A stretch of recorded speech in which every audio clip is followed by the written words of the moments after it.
আপনি কি কখনো আগুন থেরাপির কথা শুনেছেন বা এটা শুনেছেন যে নিজের মূত্র পান করা একটি থেরাপি? শুধু কি তাই, আছে থাপ্পড় থেরাপি, মিউজিক থেরাপি। আর এই দেখুন, এই থেরাপিতে তো ডায়রিয়া থেকে মুক্তি পাওয়ার জন্য মানুষের মল দিয়ে স্যুপ বানিয়ে তার রোগীকে খাওয়ানো হতো, ভাবতে পারছেন? আবার প্রাচীন চীনে উকুন খাওয়ার থেরাপিও ছিল।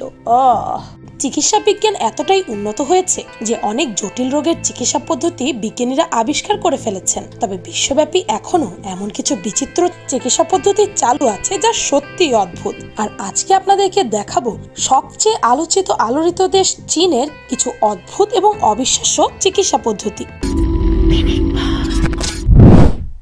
ঔষধ যখন মানব বর্জ্য। চীনের ডাক্তাররা পানির সাথে গাজন প্রক্রিয়া শেষে প্রাপ্ত একজন সুস্থ ব্যক্তির মল মিশিয়ে একটি মিশ্রণ তৈরি করত, যার নাম ছিল হলুদ স্যুপ। মূলত ডায়রিয়ায় আক্রান্ত রোগীদের খেতে দেওয়া হতো এই হলুদ স্যুপটি। পুরোটা শেষ না করে উঠতে দেওয়া হতো না কোনো রোগীকে। আপনাদের নিশ্চয়ই শুনেই গা গুলিয়ে উঠছে, আমারও বলতেই গা গুলিয়ে উঠছে। কিন্তু মজার ব্যাপার হলো, মানব মল দিয়ে তৈরি এই স্যুপ আসলেই ডায়রিয়ার বিরুদ্ধে বেশ কার্যকরী ছিল। তবে যে যাই বলুক, ডায়রিয়া সারানোর জন্য মল খেতে হবে, ভাবা যায় না। থাপ্পড় থেরাপি। ত্বকের সৌন্দর্য ধরে রাখতে আমরা বিভিন্ন নিয়মকানুন মেনে থাকি। ত্বক ভালো ও কোমল রাখতে ত্বকে ফুলের টোকাও দেই না, আর সেই ত্বকে কিনা নিজেই চর মারতে হবে, তাই কি হয়? কত যত্ন নিয়ে মুখের ওপর টোনার, ক্লিনজার এবং ময়শ্চারাইজার আলতোভাবে মাসাজ করি, অথচ চীনের সুন্দরীরা অদ্ভুত এক পদ্ধতিতে তাদের ত্বকের যত্ন নেন। বিউটি সিস্টেম হিসেবে মুখে হালকা করে চর মারলে ভালো থাকে ত্বক। এতে রক্ত চলাচল ভালো রাখার জন্য ত্বকে আঙুল দিয়ে আঘাত করলে উন্নতি হয় এবং ত্বকের উজ্জ্বলতা বাড়ায়। বার্ধক্য আসলে বাধা দেয় এবং নতুন কোষ তৈরিতে সাহায্য করে। অদ্ভুত এই থেরাপিটি সাউথ কোরিয়াতেও বেশ প্রচলিত। মুখের ওপর সাপের বিষ। ইদানিং সাপের বিষের ফেসিয়ালও অনেক সৌন্দর্য সচেতন ফ্যাশন প্রেমীদের আগ্রহ বাড়াচ্ছে। এটি বোটক্সের বিকল্প হিসেবে ব্যবহার করা হয়। এতে যে বিশেষ উপাদান রয়েছে তা নাকি ত্বকের বলিরেখা ঠেকাতে সক্ষম। সাপের কামড়ে যেমন দেহ অচল হয়ে পড়ে, সাপের বিষের ফেসিয়ালে ত্বকের ওপর সেরকম প্রভাব পড়ে। মুখের ওপর বয়সের ছাপ দূর করতে অনেকেই সাপের বিষের এই ফেসিয়াল করান, যাতে তাদের মুখের বলিরেখা দূরে থাকে। ডাক্তার মাছ।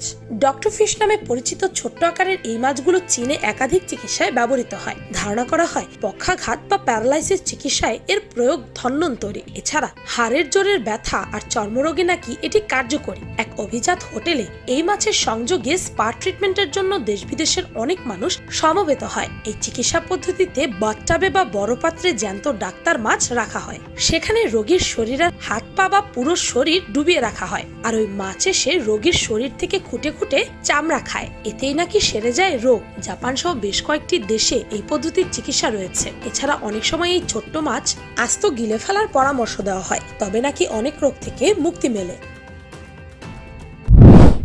সজীব ত্বকের জন্য বিড়াল ও ভেড়ার মল। অবিশ্বাস্য শোনালেও বিড়ালের মলকে পাউডার বানিয়ে তা বিশুদ্ধ পানির সঙ্গে মিশিয়ে ফেশিয়াল হিসেবে ব্যবহার করা হচ্ছে। বিশ্রী গন্ধ দূর করতে এর সঙ্গে গোলাপ জলও যোগ করা হয়। দাবি করা হয় অদ্ভুত এই ফেশিয়াল নরম ও মসৃণ ত্বক পেতে সহায়ক এবং ভেড়ার প্ল্যাসেন্টা বা গর্ভফুলকেও ফেশিয়ালের উপাদান হিসেবে ব্যবহার করা হয়। এই পদ্ধতিটি নাকি ব্যবহার করেন ভিক্টোরিয়া বেকহাম। শুনতে যতই বিদঘুটে শোনা, এ সংক্রান্ত বিশেষজ্ঞরা বলেছেন ভেড়ার গর্ভফুল ব্যবহার করলে ত্বকে আর্দ্রতা আনা যায়, ফলে ত্বক সজীব এবং মসৃণ থাকে। অ্যাপিথেরাপি। অ্যাপিথেরাপি হলো মধু, পরাগ, প্রোপোলিস সহ মৌমাছি ধরতে গেলে সবকিছুর থেরাপিউটিক ব্যবহার। আন্তর্জাতিক খাদ্য বিজ্ঞান জার্নাল ফুডসের প্রকাশিত একটি গবেষণায় দেখা গেছে মধুর রয়েছে অসংখ্য অ্যান্টিঅক্সিডেন্ট, ব্যাকটেরিওস্ট্যাটিক প্রদাহ বিরোধী এবং অ্যান্টিমাইক্রোবিয়াল বৈশিষ্ট্য। তাই তো চীনারা মৌমাছির বিষ থেরাপি হিসেবে ব্যবহার করে থাকে। এই থেরাপিটি বেশ বেদনাদায়ক, কিন্তু এর আছে অনেক গুণ। এরা বাত এবং ক্যান্সার নিরাময়ের জন্য বেদনাদায়ক মৌমাছির বিষের থেরাপি ব্যবহার করে। চীনারা যে শুধু বিভিন্ন স্বাদের ওয়াইন পান করে তা কিন্তু না, তারা এর থেরাপিও নেয়। কিভাবে? ওয়াইনে ডুবে কিছুক্ষণ গোসল করে নেয়। এতে নাকি বডি রিফ্রেশ হয় এবং ক্লান্তি দূর হয়, তাই এটি চীনে বেশ পপুলার। Urine therapy. আপনি নিশ্চয়ই এটা শুনে অবাক হচ্ছেন, কিন্তু চীনের মানুষ আসলেই এই থেরাপি করে থাকে। তারা নিজের প্রস্রাব নিজেই খায়। এই প্রথাটি মূলত কয়েকশো বছর আগে চীনেই শুরু করা হয়েছিল, এমনকি সেটা আজও চলছে। ফিট এবং রোগমুক্ত থাকার জন্য চীনের মানুষ ধর্মীয়ভাবে এই থেরাপি অনুসরণ করে। এছাড়া নিজের প্রস্রাব দিয়ে তারা নিজের ত্বক বা মাড়ি মাসাজ করে থাকে, যা বেশ বিখ্যাত থেরাপি। মুখের উপর শুঁয়োপোকার বাস। শুঁয়োপোকা নাম শুনলেই অনেকের গা শিউরে ওঠে। প্রজাপতিতে পরিণত হওয়ার আগে যে কচি কলা পাতা রঙের মিল্কউইডে এই শুঁয়োপোকা বাসা বাঁধে, তা দিয়েই রূপচর্চা করা হয়। উইডের সঙ্গে টক দই মিশিয়ে যেই উপাদান তৈরি হয় তা ফেসিয়াল ক্লিনজার হিসেবে ব্যবহৃত হয়। বিকট গন্ধের ফেসিয়ালের উপাদানটি মুখে মাখার পর 1 ঘন্টা বিশ্রামে থাকতে হয়। গন্ধ যতই কটু হোক না কেন, ত্বকের উজ্জ্বল্য বাড়াতে এবং মসৃণ ত্বক পেতে অনেকেই এই ফেসিয়াল করেন। এর নাম মিল্কউইড ফেসিয়াল। হরিণের শিং। মৃত হরিণের শিং থেকে এক ধরনের ঔষধ তৈরি করে তারা, যা তারা ঠান্ডা বা ফ্লুয়ের চিকিৎসায় ব্যবহার করে। এমনকি অ্যানিমিয়ার চিকিৎসায়ও এটি ব্যবহার করা হয়। এর অনেক গুণাগুণ আছে। তারা মনে করে এই ওষুধটি যে কোনো রোগ ভালো করে ফেলতে পারে, তাই তো চীনে এটি বেশ পপুলার। Cactus facial. যে গাছের ধারে কাছে যেতেই মানুষ ভয় পায়, সেই গাছের পাতা দিয়েও ফেসিয়াল করা বাদ দেয়নি চীনের তারকারা। বিশিষ্ট বিউটিশিয়ানরা পাতা থেকে কাটা সরিয়ে সেই পাতা সিদ্ধ করে থাকেন। সেই পাতার রস দিয়ে মুখ মাসাজ করলে ত্বক হয়ে ওঠে মসৃণ, চলে যায় সব দাগ। আপনারা যদি ব্রণের সমস্যা থাকে, তাহলে বলা হচ্ছে ক্যাকটাস ফেসিয়াল নাকি অসাধারণ কাজ করে। ক্যাকটাসের আঠা এবং সেলুলোজ স্কিনকে প্রশমিত করে। বিশেষজ্ঞদের মতে ক্যাকটাসের কাটা ছাড়িয়ে তারপরে গরম জলে ফুটিয়ে নিয়ে সেটিকে ফোটানো জল দিয়ে ফেসিয়াল করা হয়। উকুন যখন খাদ্য। অনেকদিন ধরে গোসল না করলে শরীরে যে প্রভাব দেখা দেয়, তা তো সবারই জানা কথা। প্রাচীনকালে চীনে হয়েছিল ঠিক তেমনটাই। দেশটিতে যেন উকুনের মেলা বসেছিল।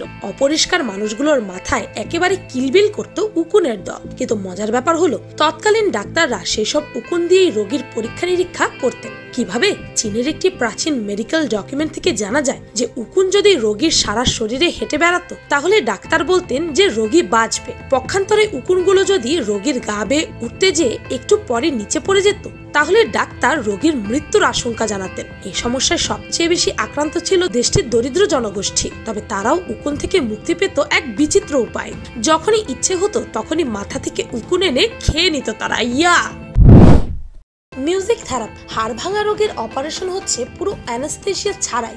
লোকাল অ্যানেস্থেসিয়ার সঙ্গে রবীন্দ্রনাথের আকাশ ভরা সূর্য তারা কিংবা আলোকের এই ঝর্ণাধারায় অস্ত্রোপচারের বেদনা সইছেন রোগী। ওপেন হার্ট বাইপাস সার্জারির মতো বড় অপারেশনের পরেও অসহ্য যন্ত্রণা হেলাই সইছেন রোগী, নামমাত্র অ্যানালজেসিকে। অপারেশন টেবিলে তাদের সহায় রাগাশ্রয়ী যন্ত্রসঙ্গীত। এটি আসলে মিউজিক থেরাপি। সুরের মাধুরী নিয়মিত অনেক রোগীকেই সাহায্য করে চলছে দ্রুত সুস্থ হয়ে উঠতে। যদিও গুরুতর অবস্থা থেকে ফেরার নজির অতি বিরল। সাধারণত চিকিৎসকেরা ঔষধ, কাউন্সিলরের পাশাপাশি রবীন্দ্রসঙ্গীত কিংবা রোগীর পছন্দের গানকে একটু বদলে দিয়েছেন, এবং যার দরুন দারুণ উপকার পাচ্ছে রোগীরা। তবে শুধু গান শোনালেই হবে না, বাঁচতে হবে প্রেরণা যোগানো ইতিবাচক সুর, মধ্যমাত্রার তাল লয়। তবলা, ড্রাম এড়িয়ে ব্যবহার করতে হবে বেহালা, সেতার, সরোদ ও গিটার, এবং শব্দকেও বেঁধে রাখতে হবে 48 থেকে 68 ডেসিবেলের মধ্যে।